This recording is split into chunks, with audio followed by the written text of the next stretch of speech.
Morning ऐसा लग रहा है कि जिस तरह के क्यूज मिल रहे हैं पूरी प्राण प्रतिष्ठा अंतर्राष्ट्रीय बाजारों में भी हो गई है। एब्सोल्युटली, और सेलिब्रेशन के मूड में ही ग्लोबल मार्केट्स आ रहे हैं। हमारे लिए तो ऑफ कोर्स बड़ा सेलिब्रेशन का मौका कल था और बाजार भी उस पर रिस्पॉन्ड करते हुए दिखे हैं। बहुत ही अच्छे एक्शन में हमारे बाजार तो खैर ठीक ठाक रहे हैं, ग्लोबल मार्केट्स में भी आपको जबरदस्त एक्शन आते हुए दिख रहा है। जैसे आपने बताया, आज सुबह एक बार फिर से सारे एशियन मार्केट्स के अच्छे संकेत हैं। जापान पर रखिएगा नजर, ऑलरेडी 34 साल की ऊंचाई पर चल रहा है और रोज यहां पर अच्छी खरीदारी आपको आती हुई दिख सकती है। बैंक ऑफ जापान की पॉलिसी बस कुछ ही देर में आने वाली, तो उसका भी इंतजार है। हालांकि कोई बड़े बदलाव की उम्मीद नहीं है इस पॉलिसी से। जहां तक अमेरिकी बाजारों का सवाल है, तेजी की हैट्रिक आपने यूएस में लगती हुई दिखी है। एक बार फिर से नए रिकॉर्ड्स कल शाम यहां पर आते हुए दिखे। हफ्ते की शुरुआत उन्होंने बहुत ही दमदार नोट पर करी है।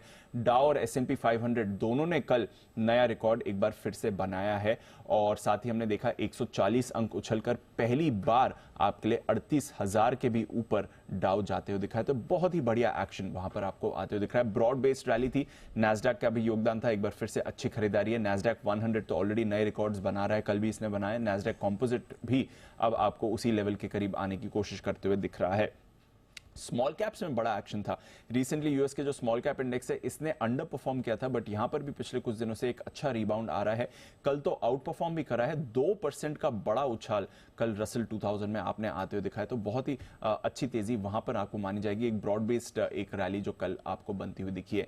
नतीजों के दम पर भी यूएस बाजारों में आपको अच्छा एक्शन आते हुए दिख रहा था। कल एयरलाइन स्टॉक्स एक्शन में थे। यूनाइटेड एयरलाइंस के नंबर्स आए, हालांकि पोस्ट मार्केट नंबर्स आए, तो वहां पर फ्यूचर्स पर थोड़ा एक्शन उसकी वजह से आते हुए दिख रहा है। आज यहां पर रिएक्शन आपको आते हुए दिखेगा। साथ ही नेटफ्लिक्स, इसके नंबर्स आने वाले हैं बट बाजार बंद होने के बाद आएंगे, बट नॉनदलेस वहां पर आपको नजर बनानी रखेगी ही। साथ ही पूरे आईटी पैक में ही आपको अच्छा एक्शन तो बनते हुए दिख ही रहा है, तो वहां से तो कोई परेशानी नहीं है। सेमीकंडक्टर शेयर्स भी अच्छी परफॉर्मेंस दिखा रहे हैं।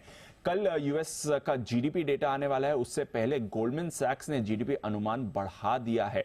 Q4 जीडीपी का अनुमान उन्होंने बढ़ा दिया है। पहले इनका अनुमान 1.8% ग्रोथ का था, अब इसे 2.1% की ग्रोथ का अनुमान कर दिया है। तो ये अच्छा आंकड़ा आया है। 2023 के लिए इन्होंने अपना जीडीपी अनुमान बढ़ाया है और 2024 के लिए भी जो उन्होंने एस्टिमेट लगा है वो भी बढ़ाया है। तो गोल्डमैन सैक्स तो काफी पॉजिटिव है अमेरिकी ग्रोथ को लेकर। अब देखते हैं कल जो जीडीपी के आंकड़े आएंगे, फर्स्ट रीडिंग आएगी, वो आपको कैसी आती हुई दिख सकती है। 10 साल की बॉन्ड यील्ड 4% के ऊपर कायम है। बाजार भी एडजस्ट हो गए हैं कि शायद मार्च में रेट कट नहीं होगा। फिलहाल 50-50% करके चल रहे हैं। 50% मान रहे हैं कि मार्च में रेट कट होगा और 50% को लग रहा है कि मार्च में पॉज हो सकता है। बट नॉनदलेस अब बाजार उस बात को पचा चुके हैं और इसके आगे देख रहे हैं और इकोनॉमी में स्ट्रेंथ के लगातार संकेत आ रहे हैं, इंक्लूडिंग ये जो गोल्डमैन सैक्स ने जीडीपी अनुमान बढ़ाया है यूएस का। यूरोप की बात करें तो यहां पर भी अच्छा एक्शन था। आधे से 0.5% की तेजी यूरोप में दिखी है, कोई परेशानी वहां पर नहीं थी।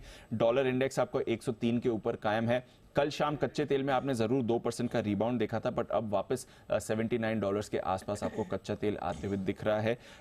रशिया यूक्रेन का तनाव, हालांकि हम इसके बारे में भूल चुके हैं, बट यूक्रेन ने रशिया में एक फ्यूल डेपो को बॉम्ब किया है और वहां पर बड़ी आग लगी हुई है। तो वहां से कल थोड़ा एक रिएक्शन आया था कच्चे तेल में, बट उसके बाद आज सुबह वापस नरमी के साथ ही $80 के नीचे आपको ब्रेंट दिख रहा है। मिडिल ईस्ट की टेंशन भी यहां पर है, अमेरिका में भी ठंड लग रही है, तो नजर रखिएगा तेल और गैस दोनों पर आने वाले दिनों में कुछ एक्शन आपको बनते हुए दिख सकता है। सोना सुस्त है $2020 के पास। चांदी आपकी 2.5 महीने के निचले स्तर पर है। कॉपर समेत सभी बेस मेटल्स भी आपको सुस्त दिख रहे हैं। तो कुछ ज्यादा परेशानी वाली बात नहीं है, बढ़िया संकेत आ रहे हैं। नए रिकॉर्ड्स आपको अमेरिका में लगते हुए दिख रहे हैं और पॉजिटिविटी ऑल अराउंड है जहां तक ग्लोबल मार्केट्स का सवाल है। ओके, चलिए तो ग्लोबल